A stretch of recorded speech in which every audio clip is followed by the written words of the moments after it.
Hi viewers, அஸ்ஸலாமு அலைக்கும். நான் உங்கள் திருச்சி எம்எஸ்ஆர் பாய்.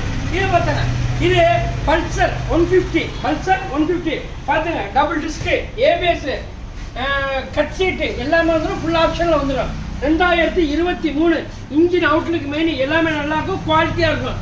அண்ணா இன்னைக்கு இது புது வண்டி எவ்வளோண்ணே? அண்ணா இன்னைக்கு புது வண்டி இது 1.45 வருதுண்ணே. எவ்வளோண்ணே வருது? 1.45. டாப் வேரியண்ட்டு வண்டியில் குறை ஒரே சின்ன கண்ணாடி மட்டும் இல்லை. இது புதுசு 1.45 வருது. நம்மள்கிட்ட வந்தீங்கன்னா 1.5க்கு கிடைக்கும். எவ்வளோக்கு? 1.5க்கு கிடைக்கும். அண்ணே ஏதாவது பார்த்து கொஞ்சம் செஞ்சு கொடுங்கண்ணே. அண்ணே பணத்தை எடுத்துருவாங்கண்ணே, இழுத்து பிடிச்சி 1.3க்கு வாங்கி தரேன். கஸ்டமர் வண்டி தானே, நம்ம வண்டி தானே. வெறும் 7,000 தானே வண்டி வரைக்கும். வண்டி குவாலிட்டியாக தரமாக இருக்குண்ணே. வண்டியில் எந்த குறையில, வண்டி சுத்தமாக இருக்குண்ணே. அப்படியே வண்டியை ஃபுல்லாக சுற்றி காட்டுங்கப்பா. கேமராமேன் இது ஃபுல்லாக காட்டுங்க. பேக் டயர் காட்டுங்க, எல்லாத்தையும் காட்டுங்க. பாருங்கள், பெரிய டயராக காட்டுங்க. பாருங்கள், நீங்கள் போஸ்ட் போகிற டைம் வச்சுன்னா 26/7/2024 வெள்ளிக்கிழமை அன்னைக்கு போஸ்ட் போகிறேன். பார்த்துக்கிறேன் ஃபுல்லாக காட்டுங்க. வண்டியில் ஒரு சின்ன கோல்ஸ் இருக்காது. வண்டி சுத்தமாக இருக்கும்.